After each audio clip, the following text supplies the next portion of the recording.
के वार का इंतजार करे। ये नया भारत था। और जब बात देश के प्रधानमंत्री की सुरक्षा की हो तो भारत की खुफिया एजेंसी रॉ कभी सोती नहीं है। आखिर इतनी गहरी साजिश का पर्दाफाश कैसे हुआ? यहाँ एंट्री होती है दुनिया की दो सबसे ताकतवर इंटेलिजेंस एजेंसियों के गठबंधन की, भारत की रॉ और रूस की एसवीआर। अगस्त के आखिरी दिनों में एसवीआर की इंटेलिजेंस ने कुछ अजीब रेडियो फ्रीक्वेंसीज को इंटरसेप्ट किया। ये फ्रीक्वेंसीज आम नहीं थी।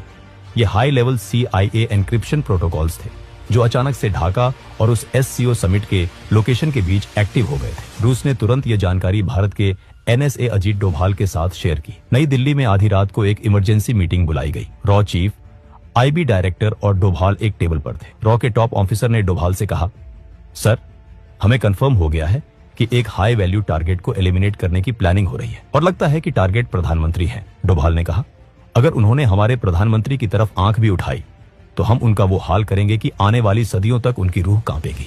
डोभाल ने तुरंत रशियन काउंटरपार्ट से संपर्क किया। यही वजह थी कि 1 सितंबर की रात को मोदी जी को उनकी तय गाड़ी में बैठने से रोक दिया गया। रॉ और SVR ने मिलकर उस साजिश के चक्रव्यूह को तोड़ने का मास्टर प्लान बनाया। उन्हें पता था कि स्नाइपर या हिट स्क्वाड सिर्फ तभी अटैक करेगा जब उसे ढाका से टेरेंस की कमांड मिलेगी। अगर टेरेंस का कनेक्शन काट दिया जाए तो पूरा ऑपरेशन ताश के पत्तों की तरह बिखर जाएगा। और फिर शुरू हुआ ऑपरेशन साइलेंट टेकडाउन।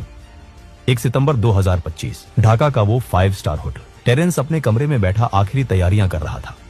वो अपनी व्हिस्की का गिलास हाथ में लिए अपनी जीत का जश्न मनाने ही वाला था कि अचानक खेल पलट गया। टेरेंस की मौत का तरीका इतना खामोश और सटीक था कि किसी को कानों कान खबर तक नहीं हुई। टेरेंस की उसी व्हिस्की की ड्रिंक में एक ऐसा केमिकल मिला दिया गया था जो पलक झपकते ही इंसान के नर्वस सिस्टम को बंद कर देता है। ये कोई आम जहर नहीं था। ये एक हाई ग्रेड असैसिनेशन वेपन था जिसका इस्तेमाल सिर्फ दुनिया की टॉप एजेंसियां करती हैं। जैसे ही